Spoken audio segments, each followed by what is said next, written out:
I am Jack Lindsay, the son of Norman Lindsay. I was born in Melbourne in October 20th, 1900, and I had two brothers, two younger brothers, Philip and Ray and Philip, there was just 3 years between each of us. And we grew up partly in Sydney. We left Melbourne fairly early. We were mainly in Sydney and then in Brisbane. So in a way I could look upon myself as a Queenslander because I grew up quite a lot. My teens were spent in Queensland. The marriage of my father and mother had broken up around about 1910, and so that my mother went to Brisbane because her sister, who was the strong character of the family, lived there, and I was educated in Brisbane and went to the Queensland University, so I have a great affection for Brisbane and the area around there. Of course, as a child, I was very aware that we belonged to a kind of artistic family, and I was very interested in my father's work. In fact, I can remember I must have been about 7 or 8. He asked me to cut out all the drawings, the joke drawings he'd done in the bulletin. There was a vast pack of them there.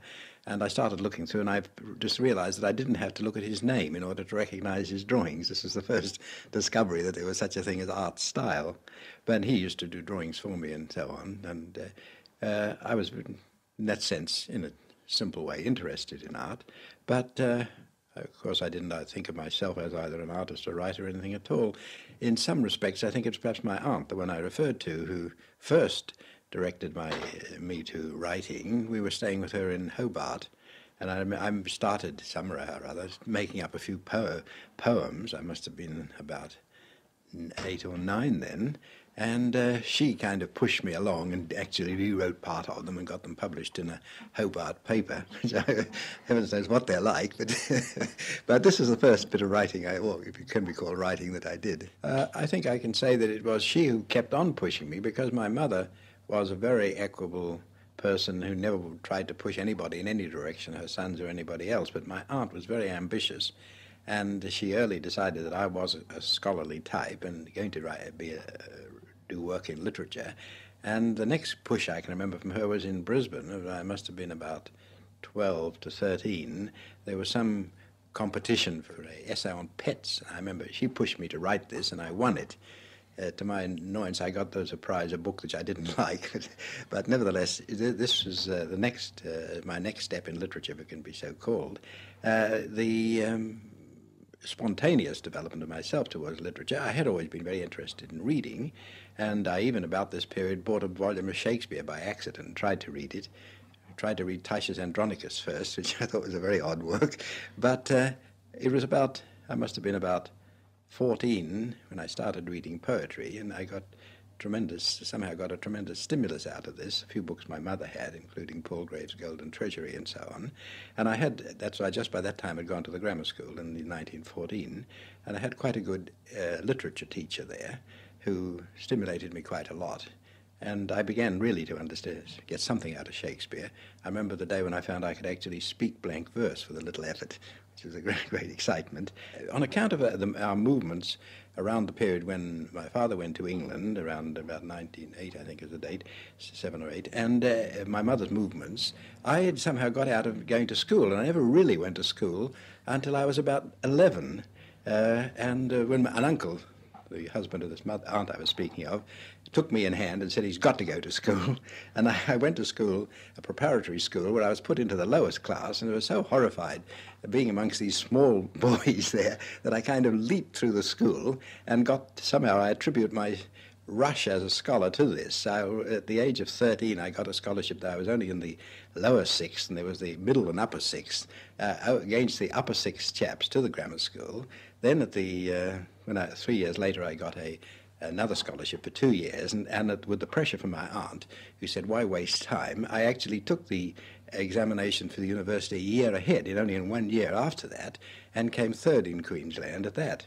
The two people who came ahead of me had actually taken the examination a couple of times so as to get high places, so I was very proud of this. Then I had this scholarship at the university, so I can say that except for this very first year or so, I paid for my education entirely.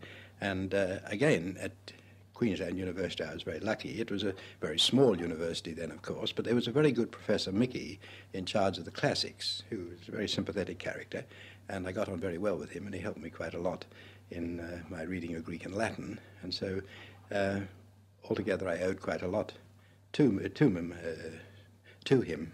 During all this period, I had been trying to write poetry, reading poetry, and I'd read an enormous amount of English poetry by this time, and I had got very interested in Greek and Latin. And no doubt behind this, ultimately, there was a certain stimulus from my father. I was aware of his interest in the ancient world, and although during this period, of course, we'd lost touch with him, nevertheless, a great deal of his work stayed at the back of my mind, and I had read partly originally from his stimulus, partly from my own choice, a number of Greek works dealing with Greek mythology and so on, which fascinated me. And I had actually started compiling vast genealogical charts of all the gods and heroes and so on. And it was this, when the headmaster came round one day and said, "Who wants to do chemistry or Greek?" that stimulated me to say, "I want to do Greek." And so this, in a way, was a great fundamental choice of my life, because taking this Greek, if I hadn't taken it, my whole life would have been extremely different. Having taken it and got interested in Greek itself, reading it as the literature itself, gave me my whole bias in life, made me take classics at the university, Latin and Greek.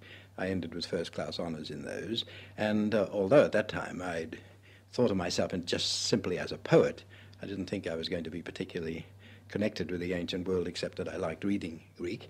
Nevertheless, there was laid the basis on which the whole of my work has developed, really, because although I've worked in an enormous amount of fields, I think I can say, including contemporary novels, the basic element in my work is the classics, is Latin and Greek.